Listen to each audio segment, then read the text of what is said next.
I just want to give you one thing to keep in mind for a great manager and one thing to keep in mind for a great leader. And it's going to help you navigate the two positions. Okay. A great manager focuses on the person, not the task. A great leader is focused on direction. Okay, so with that, who's focused on the task? Welcome to the Live Truly Free podcast, where we provide fatherly guidance to entrepreneurs at any level of their journey. Hi, I'm George Black, and this is AJ. Are you ready for this week's adventure of building great companies and discovering the Live Truly Free lifestyle for entrepreneurs? Awesome, let's get started. Hey guys, I'm George Black, and I help guide entrepreneurs. Hi, I'm AJ Bishop, and I'm a startup entrepreneur. So George, most of what we've done or have talked about so far has been this kind of big picture type stuff. Sure. But as I'm going through my day to day, I'm dealing with this issue, and I think we need to get down in the weeds a little bit today. Let's do it. I don't have a big budget. I don't have a big team, so I'm in charge of all the departments. Right. How do I know which ones I got to prioritize? Which ones I got all these things, and these are jobs that people spend 40 hours a week in each of these departments, but I got to figure out how I allocate my time to accomplish all of that. Right. So this conversation is going to be great. And whether you are a startup CEO, solopreneur, or you've got hundreds of people working for you, I think you're going to find what we're going to talk about today super, super helpful. So let's dig into it. So AJ, answer this question for me. Give me an example of like where you're feeling this contradiction of like, I should be spending more time here, but maybe I'm not, that sort of thing. Yeah, so I guess when you think about a business, you always think about their product. But I don't have a very I don't have many tactical building skills, right? So, and we have a physical product. So most of my time I'm not spending on that product, and I'm allowing my engineer to take complete control of developing and improving the product. And he's the one who spends all his time. That's all he does. Right. And I just kind of hear from our physical therapy partners and relay the information to him on how we need to improve the device. But sometimes I feel like maybe I should be more involved in that product process. Okay. So before we jump into that, let me just help you out here. We don't have to say should be doing that. Yeah. Okay. So let me because we all say this, right? Mm-hmm. Should be doing blank, whatever. Should is a guilt producing word. Okay. So you could be doing this, or you could be doing that. Yeah, and should also implies that there's a right way to do things, I guess. Oh, that's why. Which is why it induces the guilt, yeah.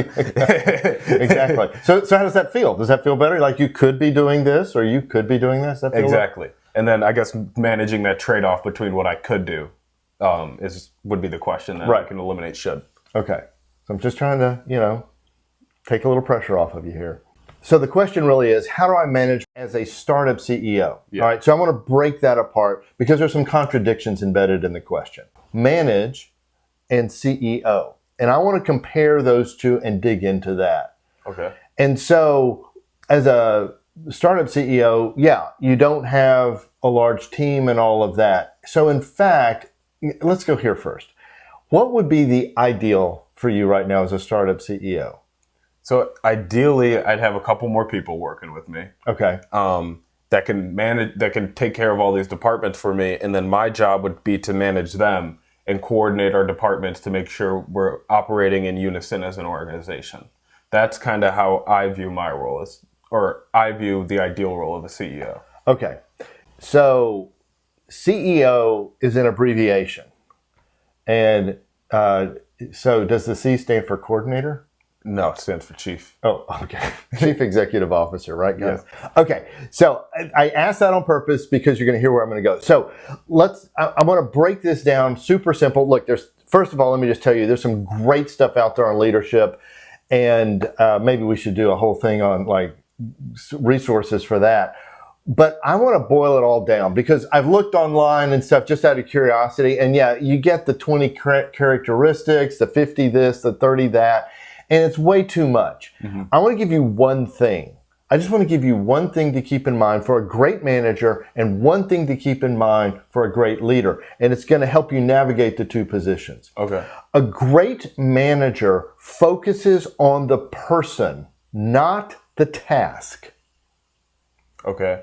And so in other words, a great manager is all about developing the strengths of the individual to succeed. Okay. A great leader is focused on direction. Okay. So with that, who's focused on the task?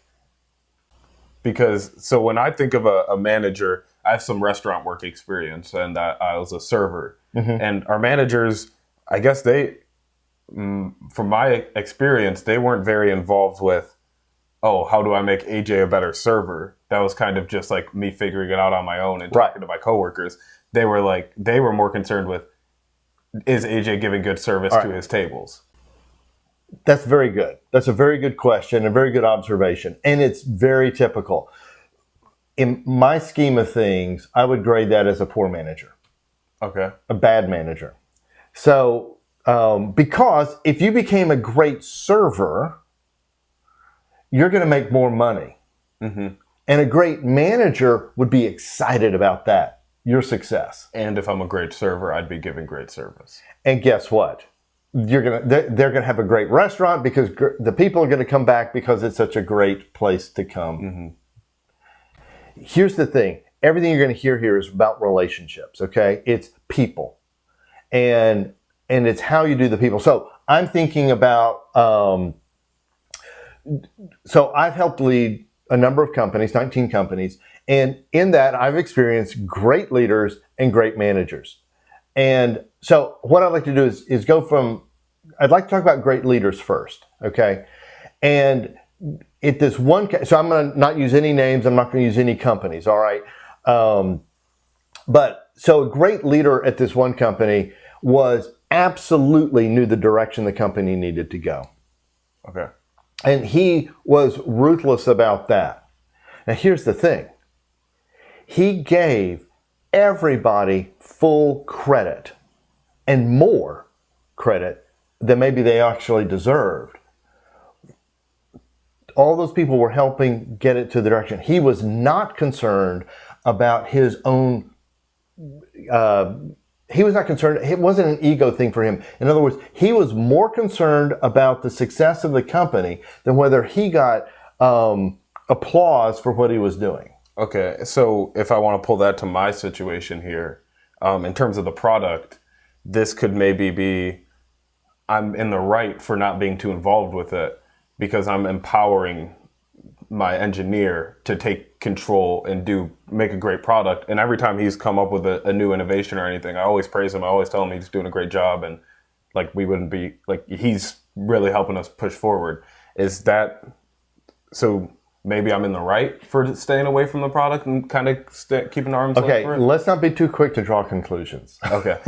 We're only at the beginning of the lesson. Yeah. So it's going to be complicated because you're going to have, you actually have two roles. Okay. You've got the CEO role and you've got the manager role. Yeah. Because I don't have any managers. You don't have any managers, right? So you've got to know how to navigate both of those, all right? Okay. But here's the question, and it's just screaming at me. What's the direction of your company? Where are you headed? So I'm not going to say millions in sales because that's only 8. We've been there before. We've been down that road. Yeah. Go see the previous episodes for that one. So as a company, ideally, we're starting off getting into physical therapy clinics, getting into occupational therapy clinics, and pain management clinics.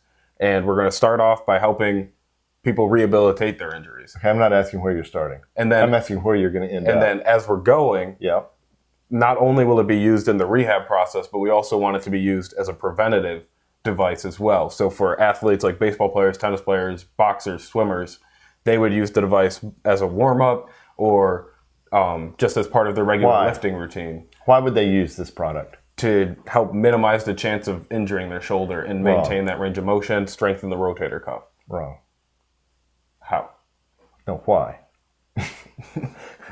By the way, why is an accusatorial question?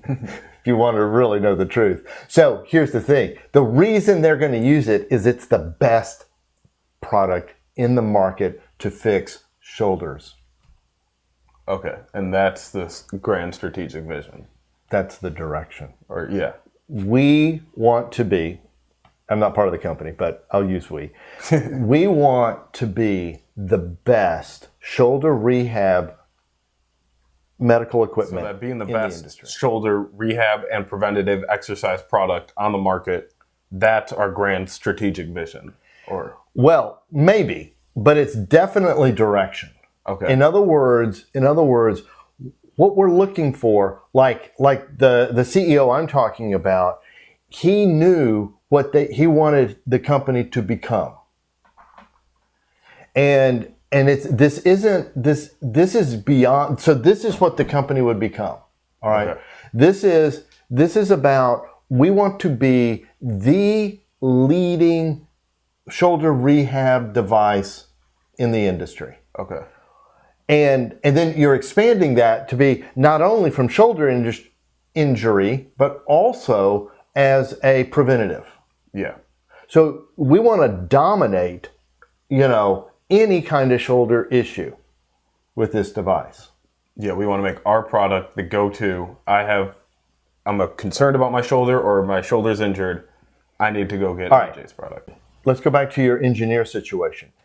If you're talking right now very tactically, we got this input, we need to make this device change, we need to do this, we're trying to get this out onto the market, so it's all very where we're starting. Yeah. Hence, startup. Yeah. Right? All right. What I'm saying is no. I want you to talk about where you're going to be in 5 years. Now you think about having this conversation with your engineer, something like this. Engineer, we've got to get this product right. We are going to dominate the shoulder rehab business. And here's what's going to happen. And you inspire with direction and vision. Now what have you just done to him? I've increased his motivation to want to make the best shoulder product on the market without getting my hands dirty and going into the workshop and trying to make it myself. Right. Now, let me go to a bad leader. Okay. It won't take long. He was sort of the reluctant leader. So he ended up running this company because he wanted to own the company. And he wanted to own the company to make lots of money. And the reason was because he was a major source of revenue for the company. And,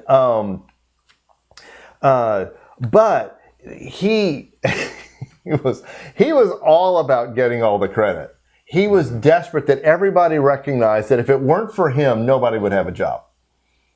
And that was true. It was true. Yeah. As far as direction is concerned, he was great at direction. Little shiny object, head that way. Another shiny object, then it head that way. Mm-hmm. And then hid another shiny object and head that way.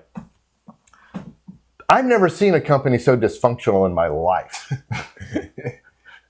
But because he's always, and they started multiple other companies and stuff like that, and I'm trying to paper this up. We had this many LLCs. I'm not kidding. I am not kidding. Because he was trying to always get the new shiny object. Well, yeah, because we can make money at that. We can make money at this. We can make money at that. There was no clear direction. The other thing he did, this was the most fascinating dynamic of his leadership. He never got blamed for anything. How did he manage? Everyone else got blamed for everything. But he never. I even fell into this. I'm working with the guy. I'm leading. I'm helping lead the business side of the business on this. I see what's going on. Yeah. I see the dysfunction. And I'm like, how does he avoid getting blamed for everything? And it was brilliant. Did you ever try to blame him? I had to finally go. It was really hard. I finally just had to go, wait a minute. He's the one. This whole problem exists because of how he's doing things.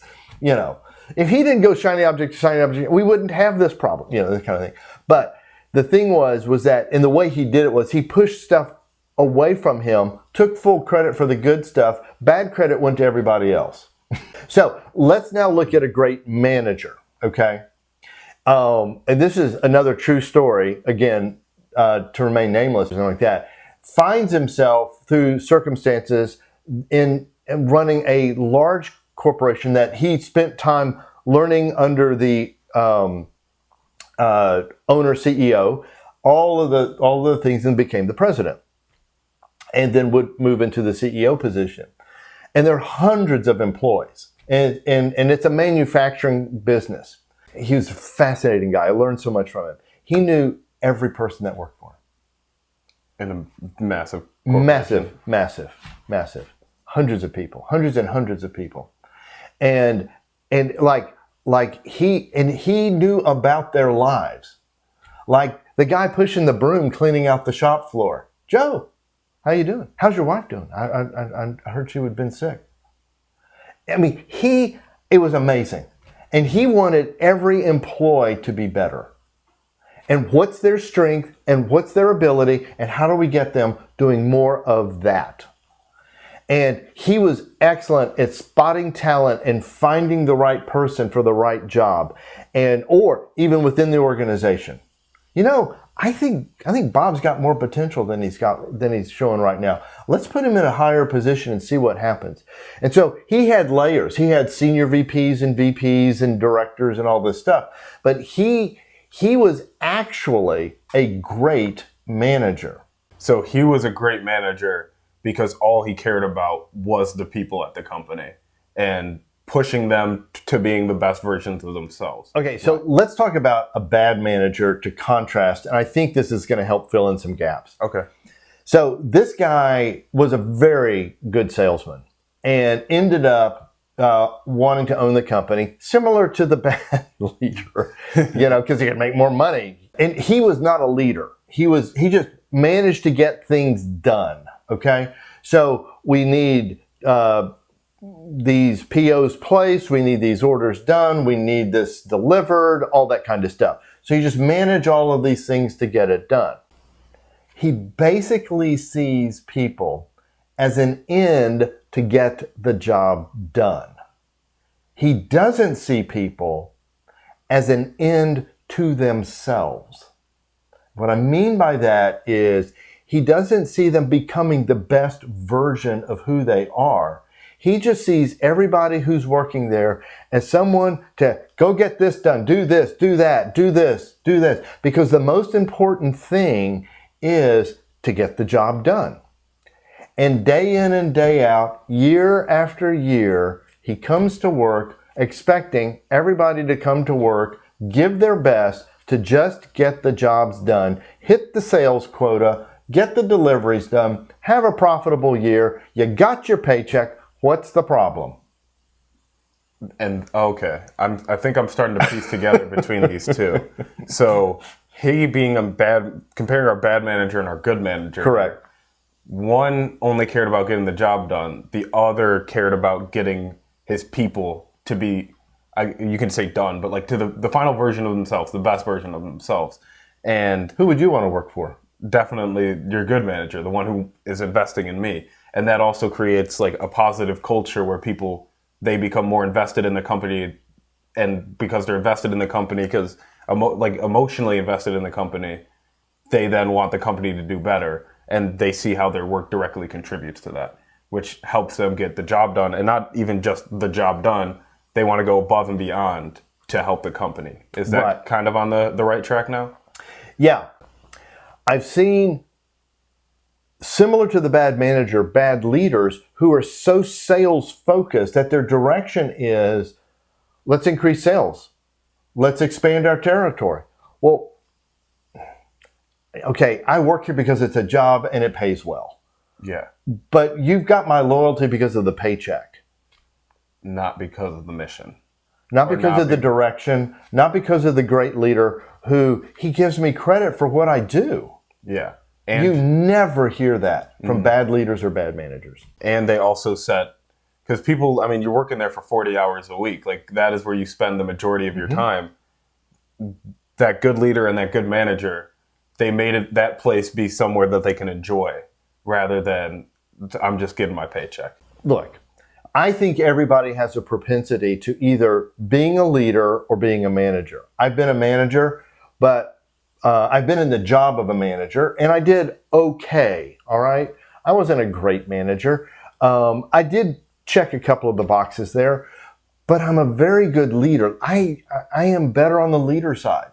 So you've got to evaluate yourself and kind of go, I'm more suited to be the one way or the other. Now, in the terms of my great leader, he knew he was not at all equipped to be a manager on any level, shape, or form. So he didn't even try to go there. The great manager goes, I can be a great leader too. And so he blended it, and people can do that. And he was probably, he grew into leadership, but he started as a great manager. I think as a startup CEO, you don't get a choice, okay? You're the leader and the manager. You're going to be a leader and a manager. So you've got to think of yourself in those two roles. And you go, okay, for a minute, I'm going to be the great leader. And I'm going to inspire with direction and vision. And here's what we're going to become. And what you're building right now, Mr. Engineer, is going to set the foundation for the great company we're building. Okay, and so now that I'm thinking of this, and kind of going all the way back to that question you asked me about what do I see the ideal role of a CEO is, I guess I would want to change my answer to that now to being, I don't know. Because now I see I have to be a leader and a manager, and eventually as the company grows, I'm going to be able to move myself into one of those more than the other. And I'm really young and haven't been in business for too long. So I'm trying to, as I'm thinking, I'm like, which one am I actually going to be better at? Am I more of a leader? Am I a manager? Or am I a manager who can turn into a leader? And I'm trying to figure out that. So I just have to now focus on, doing my best job to be a good manager, like you've talked about, being a good leader, like you've talked about, and I guess assessing my abilities in each of those as the company grows, and then that will kind of shape what I think my ideal role is in the organization. Well, yes. And what I'm trying to do, I realize you're young and you don't have all that experience, so I'm trying to just save you some pain. Yeah. I talk about this on my website. It's like a fast pass to success. You're going to get some pain. But honestly, what I'm about is trying to save the pain and shortcut as much as possible. And you can just draw on the experience. But some of you're just going to have to go through it because you don't believe me. Yeah. And let me just sum everything up. So here's what's going to surprise all you guys. All 4 of these companies were profitable and made money. Even with good or bad managers and bad leaders? Yes. They all were profitable and they all made money. The bad ones made 1-2x return. The great ones made like 10 plus X return. So you can make money, but the question is how much? So basically you can survive being a bad manager or being a bad leader so long as you have a product that the market needs. Or service. Yeah, or a service. But to make a transformational company that, for me to achieve that vision of being the best shoulder product, I have to be a great leader, I have to be a great manager, and then as we expand, have great managers in the company as well with us. Because that's what will take us from being just, this is an okay shoulder product that a lot of people use, to, this is the best shoulder product that everyone uses. Right. So, how has this helped you today?